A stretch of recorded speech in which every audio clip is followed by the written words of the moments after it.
എന്നെ കൊല്ലാൻ നോക്കിയാളവള്. എന്നെ ചതിച്ചിട്ട് മറ്റൊരുത്തന്റെ കൂടെ കിടന്നവളവള്. ഇവളുടെ കഴുത്തില് ഇനി എന്റെ താലി വേണ്ട.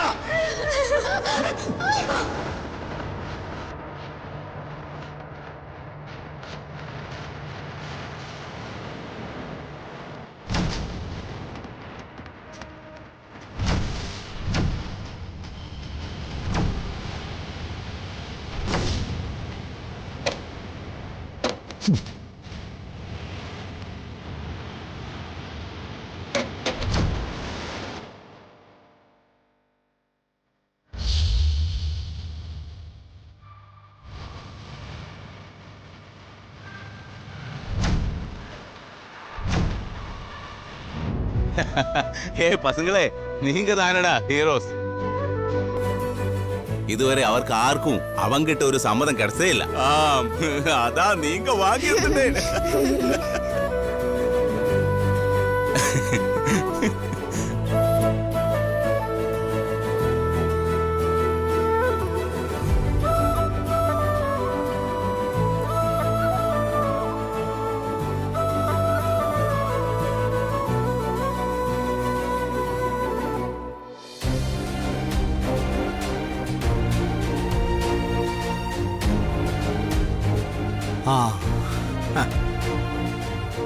അമ്മയുടെ ഒരു സന്തോഷം കണ്ടോ ശരവണ?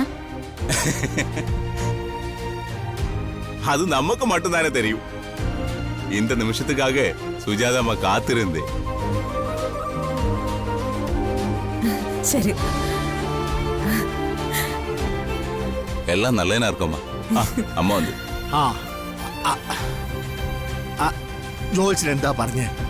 എപ്പോഴാ മുഹൂർത്തം? മുഹൂർത്തം 3-4 മാസം കഴിഞ്ഞിട്ടേ ഉള്ളൂ. അയ്യോ,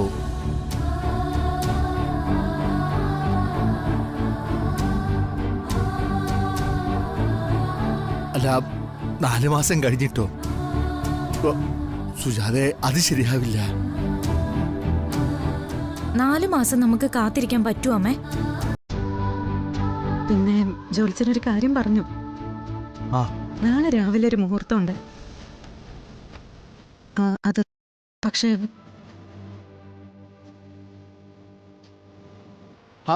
എന്നാ പിന്നെ വേറെന്തോ ആലോചിക്കാനാ? നമുക്കിത് നാളെ തന്നെ നടത്താം. ഞാനും അത് ചിന്തിക്കുന്നുണ്ട് രാമകൃഷ്ണേട്ടൻ. നമുക്കിപ്പോ ആരെയും വിളിക്കാനൊന്നും ഇല്ലല്ലോ, നമ്മൾ മാത്രമല്ലേ ഉള്ളൂ. അതെ, വൈകിയ ചിലപ്പോ നിത്യ തീരുമാനം മാറ്റും. അത് ചിലപ്പോ നമുക്കൊക്കെ സങ്കടാവും. സുജാതമ്മേ, നമുക്ക് നാളെ തന്നെ നടത്തിയാലോ? സുജാതെ, അതെ, ഉള്ള ഒരുക്കങ്ങളൊക്കെ മതി. നാളെ തന്നെ നമ്മൾ ഇത് നടത്തുന്നു, അമ്പലത്തിൽ വെച്ച്. സാർ, അപ്പൊ ഇത് ഫിക്സ്ഡ്. ഇതുക്കു മേലെ ഇനി ഒരു പേച്ചേ കിടയാത്. ഞാനൊന്ന് ഹരിയോട് സംസാരിക്കട്ടെ.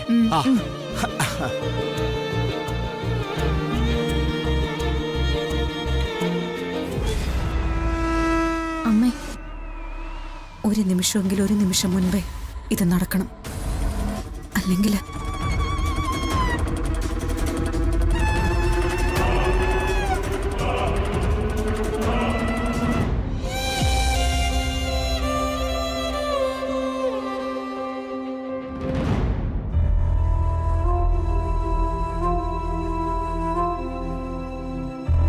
എന്നെ തോൽപ്പിച്ചു അല്ലേ?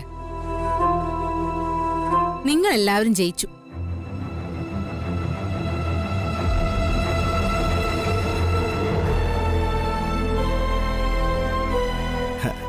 നിന്റെ ജീവനേക്കാൾ കുഞ്ഞുങ്ങളുടെ ജീവനാ വിലയുള്ളത്.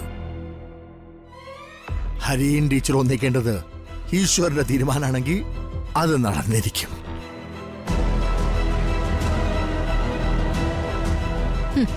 കൊള്ളാം, പിള്ളേരെ കൊണ്ട് കളിപ്പിച്ച നാടകം കൊള്ളാം. ഇതിന്റെ പുറകിലും അച്ഛന്റെ ബുദ്ധി തന്നെ ആയിരിക്കും. അതിപ്പോഴേ കുഞ്ഞുങ്ങളുടെ തീരുമാനത്തെ നീ അങ്ങനെയാണ് കാണുന്നെങ്കിൽ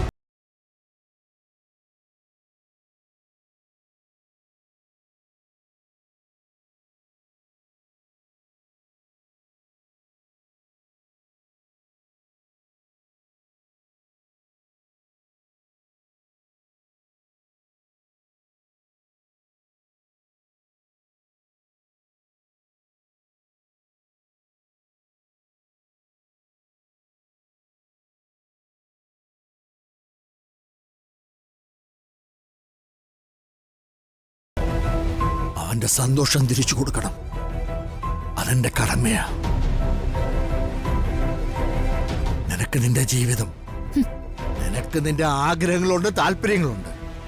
അതുകൊണ്ട് ഞാൻ പറയുക, ഈ കുടുംബത്തിനെ ദ്രോഹിക്കാതെ മര്യാദക്ക് ഇറങ്ങി പോവുകയാണെങ്കിൽ എന്റെ സ്വത്തിന്റെ ഒരു ഭാഗം നിനക്ക് എഴുതി തരാൻ ഞാൻ തയ്യാറാ.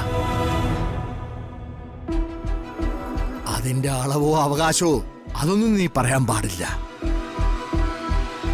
കാരണം എന്റെ പേരിലുള്ള ഭൂരിഭാഗവും ഹരിക്കും അവന്റെ കുഞ്ഞിനും വേണ്ടിട്ടാ ഞാൻ മാറ്റിവെക്കുക. ഇത് സമ്മതമാണെങ്കിൽ എപ്പോഴാ വേണ്ടത് നീ പറഞ്ഞാ മതി. എനിക്ക് അങ്ങനെ ഒരു ഭിക്ഷ വേണ്ട. രാമകൃഷ്ണനെ ഒരു മകളെ ഉള്ളൂ. ആ മകൾക്ക് തന്നെയാ രാമകൃഷ്ണന്റെ സ്വത്തിന്റെ പൂർണ്ണ അവകാശം. അത് ഞാൻ പറഞ്ഞിട്ട് ബോധ്യമില്ലെങ്കിലേ ബോധ്യപ്പെടുത്തി തരാൻ എനിക്കറിയാം. നീ എന്താന്ന് വെച്ച ചെയ്തു കേട്ടോടി. നിന്നെ പോലെ ഒരുത്തിയെ നേരിടാൻ പറ്റിയില്ലെങ്കിൽ പിന്നെ ഞാൻ ജീവിച്ചിരുന്നിട്ട് എന്താ കാര്യം? ഞാൻ ഇതൊക്കെ ചെയ്യുന്നത് എന്റെ ഹരിമോന് വേണ്ടിട്ടാ. എന്നെ പ്രാണനെ പോലെ സ്നേഹിക്കുന്ന എന്റെ മകന് വേണ്ടിട്ടാ. അത് തോറ്റു തരാൻ എനിക്ക് പറ്റുകയില്ല.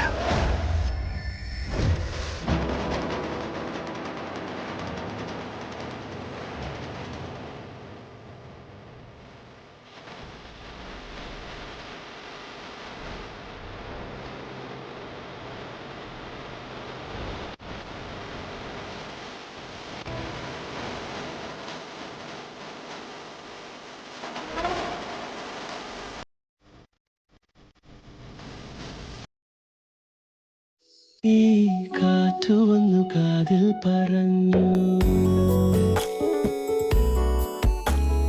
നീ എന്നും എന്നും എന്റേതു മാത്രം.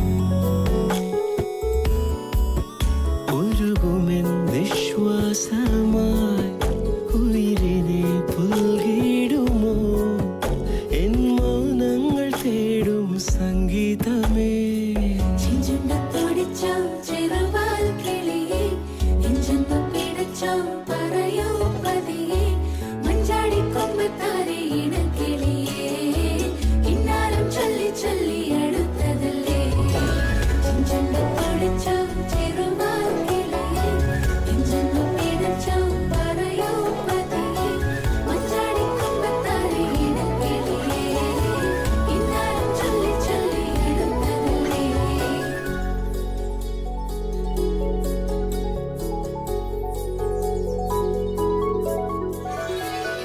മിഴിവാതിൽ ചാരും നാണം പതിയെ ഞാൻ തഴുകവേ, ഇനി നീയുണ്ടെന്നും കൂടെ നിലവേകാൻ തിങ്കളെ.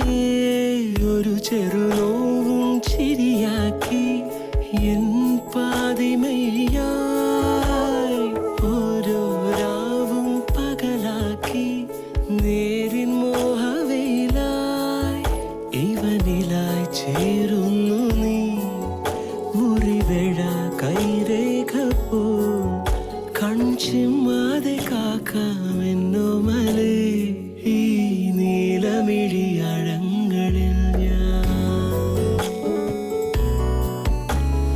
ഓ വീണലിഞ്ഞു പോകുന്നു താനേ. ഉരുകുമെൻ വിശ്വാസമായി ഉയിരിനെ പുൽകിടുമോ എൻ മൗനങ്ങൾ തേടും സംഗീതമേ.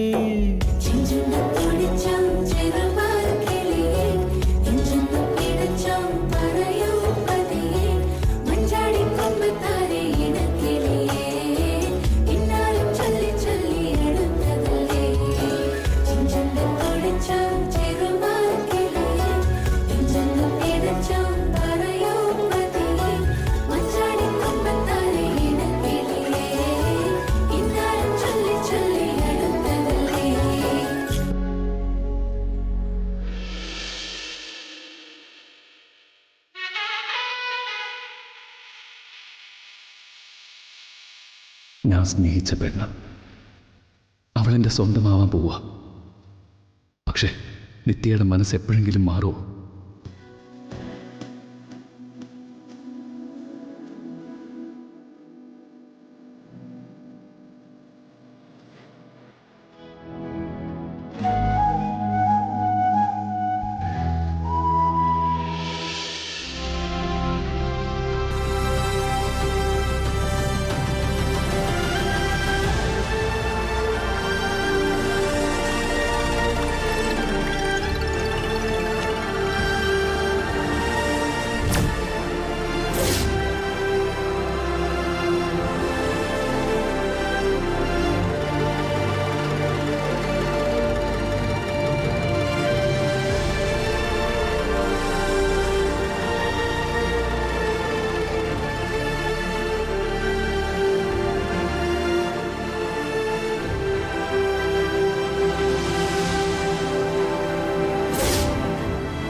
എനിക്ക് ഒരുപാട് ഇഷ്ടമാണ്.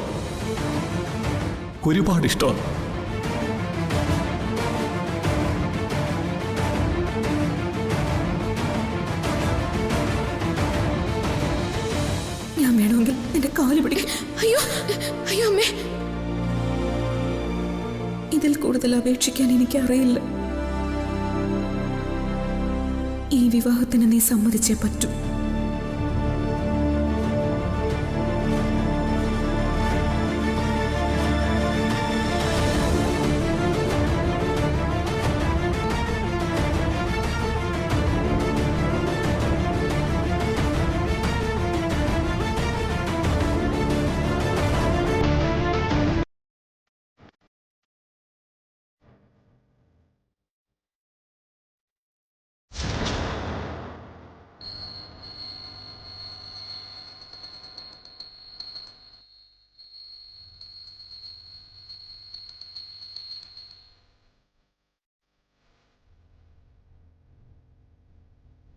ആ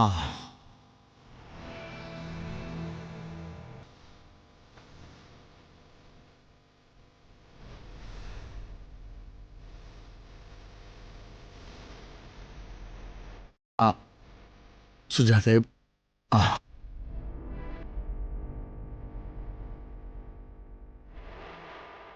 മുഹൂർത്തത്തിന് ഇനി അധികം നേരമില്ല. എല്ലാരും എത്തിയിട്ടുണ്ടല്ലോ അല്ലേ? ഉണ്ട്, എത്തിയിട്ടുണ്ട്. ഓ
ஹரி சார், என்ன எவ்வளவு டென்ஷன்?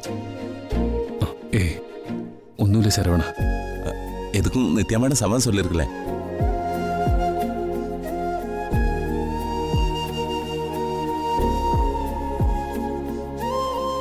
போக போக எல்லாம் சரியாயிடும் சார். அப்படிதானே?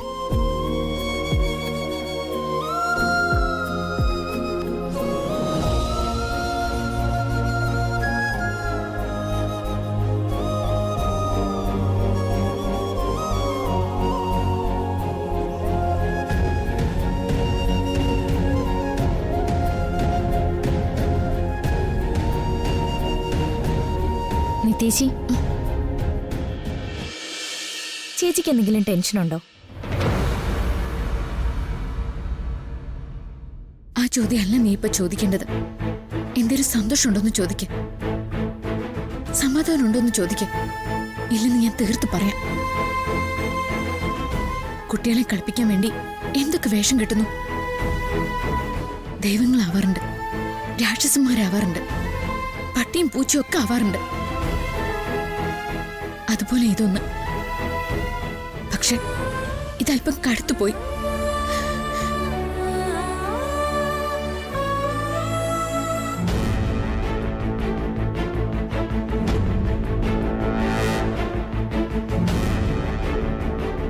ജ്യോതി, എനിക്ക് അമ്മയോട് മാത്രമായിട്ടൊരു കാര്യം സംസാരിക്കാനുണ്ട്.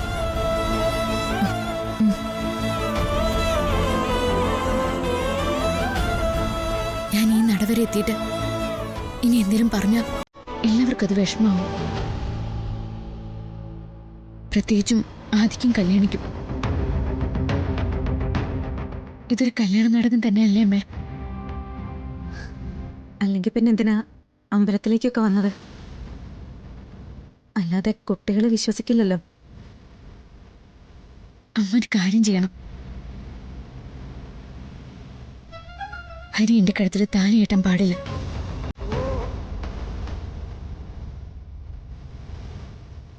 മോള് നീ എന്താ പറഞ്ഞേ? അതെ അമ്മേ, ആ മനുഷ്യനെ ചതിക്കാൻ പാടില്ല. എന്തെങ്കിലും ആചാരം പറഞ്ഞ് ഹരിയുടെ കയ്യിൽ നിന്ന് താലി വാങ്ങിച്ച് അമ്മ എന്റെ കഴുത്തിൽ കെട്ടിയാൽ മതി. മോളെ, അത് കല്യാണം നടന്നു എന്ന് കുട്ടികൾ വിചാരിക്കുകയും ചെയ്യും.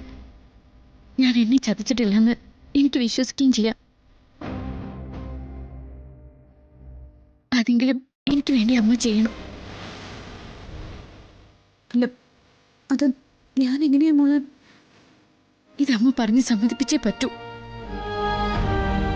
കാല് പിടിച്ച് പറയാമേ, പ്ലീസ്.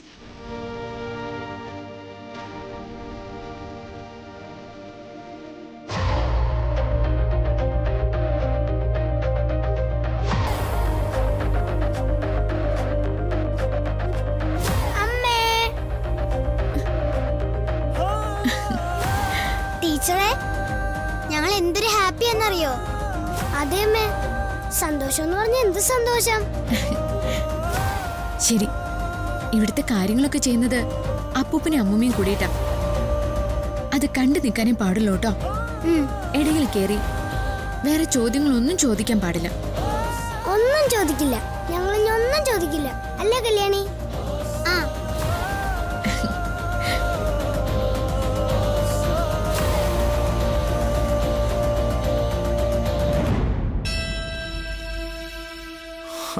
അല്ല സുജാതെ, അത് മകന് പകരം അമ്മയും പെങ്ങളും ഒക്കെ താലി കെട്ടിയ ചരിത്രമുണ്ടല്ലോ. അങ്ങനെ മനസ്സിൽ വെച്ചാൽ മതി രാമകൃഷ്ണേട്ടാ. ആ ശരി, ഞാൻ ഹരിയോട് പറയാം. സുജാത, മോളെയും കുട്ടി നരയിലേക്ക് വാ. മുഹൂർത്തത്തിന് സമയാകാറായി.